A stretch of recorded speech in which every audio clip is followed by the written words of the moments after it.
कभी झूठे सहारे गम में रास आया नहीं करते, कभी झूठे सहारे गम में रास आया नहीं करते।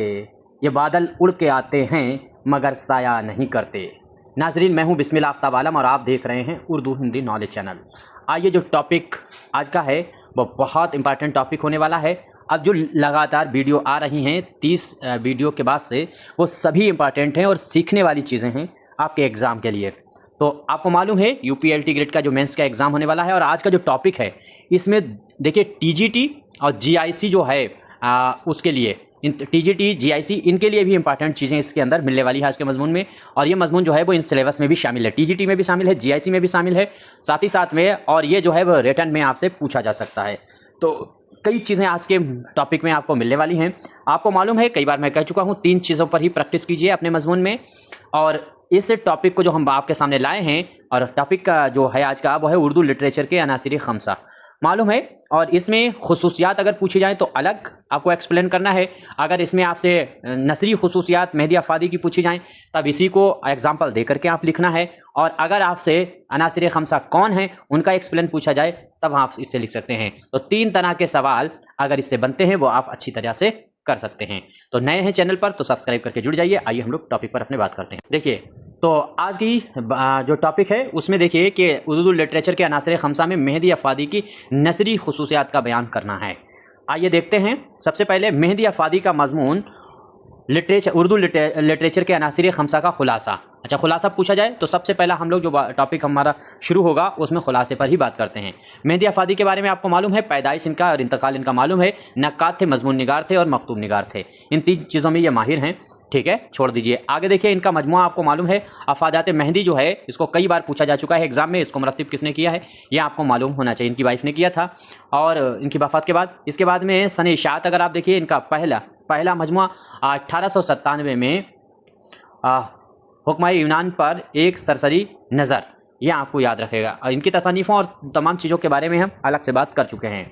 अब आगे देखिए, शोहरत में देखिए ये उनका सबसे मारूफ और मकबूल मजमून है। आइए अब खुलासे पर बात होगी यहाँ से सीधे, यानी खुलासा अगर पूछा जाए तो अब जो पॉइंट आएंगे वो आपको नोट करना है। खुलासे में क्या है अनासिर खमसा। तो अनासिर खमसा क्या है, पहला पॉइंट देखिए, अनासिर खमसा की एक्सप्लेन क्या है। तो अनासिर खमसा यानी 5 बुनियादी अनासर। 5 बुनियादी अनासर कदीम यूनानी फ़लसफ़े में समझा जाता था कि दुनिया आग, पानी, मिट्टी, हवा, आसमान, इन 5 के जो है अनासिर से बनी है। कहने का मतलब, एक आज हम आपको थोड़ा सा 1 मिनट आपको टाइम लेंगे, ये एक फ़लसफ़ा हम आपको समझा देते हैं और ये ज़िंदगी में आपको याद रखना होगा। इस पर डिटेल में मैंने एक सेमिनार में बाकायदा स्पीच दी थी और लगभग 2 घंटे की वो स्पीच है। 2 घंटे की स्पीच को हम 2 लाइन में आपके सामने पूरी करने की कोशिश करते हैं। देखिए, हमारा जो शरीर है मिट्टी से, आग से, पानी से, और साथ साथ में आसमान यहाँ लिखा है, यहाँ पे होना चाहिए सूरज से। तो सूरज से, इन तमाम चीज़ों की रोशनी से, मतलब आग से रोशनी से मिलकर के बना हुआ है। आप देखिए, इसकी एक बहुत बड़ी मैथोलॉजी है। हालांकि हम सोच रहे हैं कि एक्सप्लेन करें या ना करें, लेकिन एक लाइन फिर भी हम समझा देते हैं आपको, शायद ये चीज़ें कोई नहीं बताए। ये 5 चीज़ें हमारे शरीर में है। हमारे शरीर में पानी है, आग है, मिट्टी है, हवा है, और साथ साथ में सूरज की रोशनी या फिर खुला आसमान है। तो इस खुले आसमान, इन तमाम चीज़ों को मिलकर के ये दुनिया बनी है, और इसी दुनिया में इंसान भी इन्हीं चीज़ों से बना है। ये यूनानी मैथोलॉजी, ये फ़लसफ़ा था। आपने देखा होगा, आपके दादा, आपके परदादा या आपके वालिद साहब वो कक्षा 5 तक मात्र पढ़े होते हैं। देखिए, एजुकेशन में इनका बहुत बड़ा खेल है इन 5 चीज़ों का। आपके दादा परदादा बहुत पढ़े लिखे नहीं थे, हमारे वालिद साहब भी बहुत पढ़े लिखे नहीं थे, कक्षा 5 तक सिर्फ पढ़े होंगे, 8 तक। और आप एमए में होने के बावजूद उनका मुकाबला नहीं कर पाते हैं। वो कोई अगर हिसाब लगाना है चुटकी में लगा लेते हैं, वो कोई चीज़ पढ़नी है तो फटाफट पढ़ देते हैं। उन्हें कुछ लिखना होता तो आपसे एमए का बच्चा और 5वीं की पढ़ा हुआ आज से 20-30 साल पुराने वाले की राइटिंग की टक्कर नहीं ले सकता। तो ये काहे ऐसा होता है, क्योंकि ये मैथोलॉजी ये कहती है कि बॉडी में आग है, और पुराने ज़माने में जो स्टूडेंट हुआ करते थे वो आग के पास बैठकर पढ़ते थे, यानी चिराग जलाकर पढ़ते थे, और हम लोग ट्यूबलाइट से पढ़ते हैं। और आग जब जलती थी, चिराग पास में जलता था और बॉडी में भी आग है, तो तीव्र गति से एक चीज़ जो है वो काम करती है, डबल। आप देखा होगा। दूसरी चीज़, आप इस एग्जाम्पल को अभी समझ सकते हैं, क्योंकि पानी बॉडी में है, और बॉडी में पानी शरीर जो है वो पानी से भी मिलकर के बना है। और आप देखें, कहीं से घूम फिर करके आते हैं, जब हम थक जाते हैं और पानी से जैसे ही हम मुंह धोते हैं तो बॉडी में भी पानी है, और बाहर से भी हम पानी डालते हैं, एकदम ऊर्जा आ जाती है, बॉडी के अंदर एनर्जी आ जाती है। तो डबल, 2 एक जैसी सम प्रक्रियाएं मिलती हैं तो ताकत डबल आती है। तो हमारे दादा या हमारे वालिद साहब जब पढ़ाई करते थे तो उनके सामने डबल प्रक्रियाएं चलती थीं। कैसे कि वो आग जो है, आग से शरीर बना हुआ है और आग के पास ही बैठते थे, वो ट्यूबलाइट नहीं जलाते थे, वो चिराग से पढ़ते थे, इसलिए उनकी याददाश्त तेज है। पानी याद रखिएगा, बोतल आप पानी आप बार बार अपने पीते रहिए और पढ़ाई करते रहिए, आपको ऑटोमेटिक याद होता चला जाएगा, क्योंकि बॉडी में पानी और जो है तीव्र गति से काम करता है। मिट्टी से शरीर बना हुआ है, तो मिट्टी पर पुराने हमारे दादा परदादा या हमारे वालिद साहब जब पढ़ाई करते तो स्कूल में जमीन में बैठा ले जाते थे, मदरसों में जमीन में बैठा ले जाते हैं। आपको कुरान पढ़ याद होती है जो मदरसे के बच्चे, उन्हें क्यों? क्योंकि जमीन में बैठे हैं। उन्हें भी स्कूल की, जैसे इंग्लिश मीडियम के स्कूल होते हैं, लकड़ी पर या उस पर बैठा दिया जाता है, लोहे की टेबल वगैरह पर, उनको कुरान रटवाइए, बिल्कुल नहीं रटेंगे, वो जमीन पर ही बैठ करके रटते हैं। तो जमीन मिट्टी की है और साथ साथ में शरीर मिट्टी का है, दोनों में तीव्र गति से ध्रुवीकरण होता है। यही वजह है कि उनको याददाश्त बहुत मजबूत होती है। आप भी अगर ये सब चीज़ों का यूज़ करें तो इसका फायदा मिलेगा। और हम ज़मीन में ही बैठ करके आपके सामने, अभी हम इस टाइम पढ़ा रहे हैं, वो भी हम ज़मीन में बैठे हैं, और दिन में पढ़ाई भी करते हैं तब भी ज़मीन में बैठते हैं। इसके बाद हवा, हमारे शरीर में हवा है, तो हवा से भी शरीर बना हुआ है। और हमारे जब वालिद साहब या हमारे बुजुर्ग जो पढ़ाई करते थे तो वो खुले मैदान में पढ़ते थे, या पीपल के पेड़ के नीचे, या आम के पेड़ के नीचे, या नीम के पेड़ के नीचे। इस टाइम कहाँ होता है? एसी रूम होने चाहिए, एकदम लॉक रूम होना चाहिए, या फिर आप लाइब्रेरी जाएंगे तब भी वैसा। तो याददाश्त अल्टीमेटली बहुत तेजी से खराब हो रही। खुला आसमान, पुराने जमाने में सब खुले, स्टूडेंट खुले हुए बैठते थे, पढ़ाई करते थे। स्कूल ही ऐसे होते थे कि खुले में मैदान में, स्कूल कमरे में होते थे, फिर भी बावजूद ला करके बाहर बैठा दिया जाता था। और आज क्या है, अगर बाहर बैठा है तो उसकी पिटाई हो जाएगी, उसको रूम में बैठाया जाता है। तो ये बहुत बड़ी मेथोलॉजी है। बहरहाल हमने बहुत लंबा समय ले लिया है इस चीज़ को समझाने के लिए। फटाफट अब हम लोग आगे बात करते हैं। तो इन्हीं चीज़ों से बना हुआ है ये चीज़ें, आप इनका यूज़ कीजिए तो आपको, आपकी याददाश्त बहुत तेज हो जाएगी। आगे देखिए, मेहदी अफ़ादी ने इसी तसव्वुरात को उर्दू अदब पर लाकर, अब इन्हीं चीज़ों को उसने उर्दू अदब में लाकर पर लागू किया और बताया कि जदीद उर्दू नस्र की बुनियाद 5 बड़ी शख्सियतों ने रखी। ये 5 बड़ी शख्सियतों कही हैं, उर्दू के अनासिर खमसा हैं। ठीक है, अब इनमें कौन कौन, देखिए अब दूसरा पॉइंट हम लोग यहां से देखते हैं, उर्दू नस्र के अनासिर खमसा कौन है। सबसे पहला अनासिर खमसा मालूम को सर सैयद अहमद खान को कहा है। और सर सैयद का किरदार देखिए, तहरीक का बानी। अब सर सैयद की खदमात इसमें जो मजमून में इन्होंने बताई हैं, तो सादा, आम फहम और इस्तदलाली नस्र का आगाज़ इन्होंने किया है। कदामत परस्ती ख़त्म की है। सनाए वदाए से पाक नस्र को लिख करके कौम को सीधे सीधे मुखातिब किया। तहजीबुल अखलाक, ये सारी इस मजमून में अनासिर खमसा में इनका जिक्र किया है मेहदी अफ़ादी ने, इनकी ये खिदमतों का। तो तहजीबुल अखलाक के ज़रिए अक़लियत और इस तरह का दर्स दिया। ये पहला अनासिर खमसा में एक नाम है। दूसरा नाम इसमें कौन सा दिया गया है? अल्ताफ़ हुसैन हाली। जैसी तरतीब मैंने लिखी है ऐसे तरतीब से आपको नोट करके लिखना है। अल्ताफ़ हुसैन हाली, इनकी पैदाइश और इंतकाल तो आपको मालूम है। इनका किरदार क्या बताया है? सर सैयद के दस्ते रास्त। तो ये इनका किरदार ये है उर्दू में। अब इन्होंने क्या किया है, इन्होंने जो खिदमत की है उसमें मुकदमा शेर व शायरी लिख करके उर्दू तनकीद की बुनियाद रखी, और साथ साथ में मुसद्दस हाली से कौम को झिझोड़ा, सादा नस्र और खुलूस नियत। तो ये चीज़ें इन्होंने, इतनी खिदमत इन्होंने दी हैं अनासिर खमसा के तौर पर अल्ताफ़ हुसैन हाली। अब अगला आपको पॉइंट देखें तो डिप्टी नज़ीर अहमद, जो 5 हैं उन 5 का इस तरीका है। डिप्टी नज़ीर अहमद की क्या खूबी बताई गई इस मजमून में? तो इस्लाही नाबिल निगार खिदमत देखिए, मेरातुल उरूज, तौबतुन निसूह जैसे नाबिलों।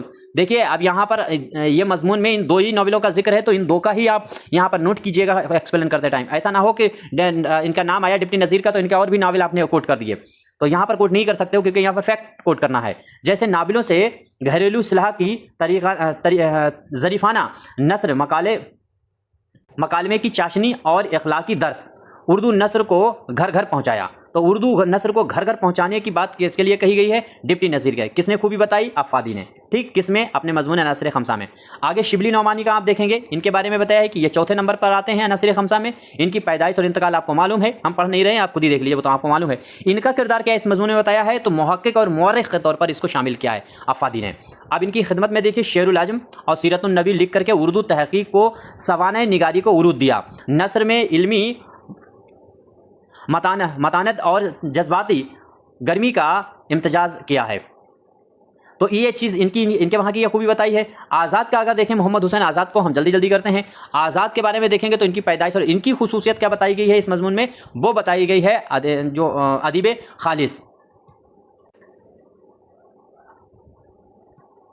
तो यहाँ से आप देखिए, यहाँ से कुछ मुझे गलत लग रहा था, तो बराह रास्त वाबस्ता थे, और आज़ाद का रंग तहजीबी और माशरती नहीं बल्कि खालिस अदबी था। इस तरह से आपको याद रहेगा। अब देखिए, अगर आपसे इस अनासिर खमसा जो ये दिया गया है टॉपिक, इसका अगर खुलासा पूछा जाता है, यहाँ देख कहाँ चला गया खुलासा, हाँ, अगर खुलासा पूछा जाता है तो फिर आपको ये यहाँ से लेकर के यहाँ से लिखना आप शुरू करेंगे और इतना ही खुलासा आप लिख देंगे, बस काफ़ी हो गया। कहाँ गया? यहाँ तक, ठीक है, यहाँ तक आज़ाद का, यहाँ तक बस खुलासा हो गया। अब आगे देखिए, मेहदी अफ़ादी का अंदाज़ और उनका मकसद, अब ये चीज़ आपको आगे देखना है। अब इनकी खुसूसियात, जो मेहदी अफ़ादी की अगर खुसूसियात पूछी जाए या इसकी खुसूसियात जो टॉपिक दिया गया इसकी खुसूसियात, तो अब ये चीज़ लिखना है जो आपको स्क्रीन पे दिख रही है। तो इसमें क्या है, सबसे पहले देखिए शौक़ी और रंगीनी। अफ़ादी की सबसे बड़ी खूबी शौक़ी है, वो खुश्क और फ़लसफियाना मौजू को भी दिलचस्प बना देते हैं। उनकी तहरीर में ताजगी है, बोझलपन नहीं। अब अगला इनकी खूबी क्या है अफ़ादी की, वो है आज़ाद और नज़ीर अहमद का असर। तो मोहम्मद हुसैन आज़ाद का और नज़ीर अहमद का असर इनके वहाँ देखा जाता है। अफ़ादी ने आज़ाद की अदबी नज़ाकत और नज़ीर अहमद की ज़राफ़त को मिलाकर, ठीक है, ज़राफ़त को मिलाकर एक नया उसलूब पैदा किया। आगे देखिए, जुद्दत और नुदरत। तो जुद्दत और नुदरत में क्या करा है, पाँच बड़ों को यानी अनासिर खमसा कहकर पेश करना खुद एक जुद्दत थी। इससे उर्दू अदब की तारीख को समझना आसान हो गया। आगे देखिए, मकसद इनका किस तरह का है। तो अफ़ादी, देखिए इनका मकसद जो है वो मजहबी चीज़ को लाना नहीं, इनका मकसद जो है वो अदबी है। तो अफ़ादी का मकसद ये बताना था कि जदीद उर्दू नस्र किसी एक आदमी की पैदावार नहीं, बल्कि 5 बड़े दिमागों की मुश्तरका मेहनत का नतीजा है। हर एक का अपना रंग मगर मंजिल एक, उर्दू की नई ज़िंदगी देना। आगे मरकज़ी ख़याल इनका देखिए। तो मरकज़ी ख्याल क्या है इस मज़मून का, अगर मरकज़ी ख्याल आपसे पूछा जाए तो भी आप ये चीज़ लिख सकते हैं। सर सैयद तहरीक ने उर्दू नस्र को मिट्टी, पानी, हवा, आग, आसमान हर उन्सुर अता किया। सर सैयद ने रूह फूंकी। अब देखिए इनकी एक मतलब मरकज़ी ख्याल इसमें देखिए किस तरीके से बताया। सर सैयद वाले के पॉइंट के लिए क्या बताया है कि सर सैयद की नस्र ने क्या करा, मिट्टी, पानी, हवा, आग, आसमान हर उन्सुर को अता किया। यानी जो 5 उन्सुर होते हैं यूनानी फ़लसफ़ा था उसको ही शामिल किया अपनी नस्रों में, अपनी चीज़ों में सर सैयद ने यह अता किया उर्दू को। आगे सर सैयद ने रूह फूंकी। हाली ने क्या दिया उर्दू को, हाली ने दिल दिया, नज़ीर अहमद ने ज़बान दी, शिबली ने दिमाग दिया, आज़ाद ने हुस्न दिया। अब इससे अगर सवाल डायरेक्ट अगर पूछ लिया जाए कि मेहदी अफ़ादी के मुताबिक आज़ाद ने उर्दू अदब को क्या दिया या उर्दू ज़बान को क्या दिया, तो हुस्न। और अगर ये पूछ लिया जाए कि अफ़ादी के मुताबिक शिबली ने उर्दू को क्या दिया, तो दिमाग। अगर ये पूछा जाए सर सैयद ने क्या दिया है, तो सर सैयद ने रूह दी है। हाली ने क्या दिया है, दिल दिया है। नज़ीर अहमद ने क्या दिया है, तो ज़बान दी है। ये खूबियाँ आप कोट कर लीजिए, कोई नहीं आपके पास लेकर के आएगा। आगे देखिए, हाँ, हुस्न दिया। इन पांचों के मिलने से जदीद उर्दू नस्र का वजूद मुकम्मल हुआ। आगे देखिए, नोट। उर्दू लिटरेचर के अनासिर खमसा वो मजमून है जिसमें मेहदी अफ़ादी ने शगुफ्ता अंदाज में साबित किया कि उर्दू नस्र का जदीद कालिब सर सैयद, हाली, नज़ीर अहमद, शिबली और आज़ाद इन पांचों पर खड़ा है और उनमें से एक को भी निकाल दें तो इमारत गिर जाए। अब आगे देखिए, अहम बात में देखिए, ये इस्तिलाह अनासिर खमसा मेहदी अफ़ादी की देन है। आज भी जब उर्दू जदीद नस्र के बानियों का जिक्र होता है तो इन्हीं 5 नामों को दोहराया जाता है। मेहदी अफ़ादी। बस इतना ही यहाँ तक था। उम्मीद करता हूँ चीज़ें समझ में आ गई होंगी। अब ये देख लीजिए, यहाँ से ये अपनी किताब है शाहीन, जिसको आप मंगा सकते हैं। अगर यूपी TGT GIC वगैरह की तैयारी कर रहे हैं, इस नंबर पर आप कांटेक्ट कर सकते हैं और कोई मशवरा है तो दे सकते हैं। कोई गलती हुई ज़रूर बताइएगा। चैनल पर पहली बार आए हैं तो सब्सक्राइब करके जुड़ जाइएगा। और कोशिश की मैंने जो है आपके सामने इस तरह से कि जो 3 चीज़ें एक ही टॉपिक में ज़बान घुमाकर सवाल बन सकता है वो लाने की कोशिश करते हैं। अगला टॉपिक में हम बात करेंगे TGT के और GIC के लिए इंपॉर्टेंट टॉपिक है और वो है निश्वर वाहिदी का बारे में हम लोग बात करेंगे।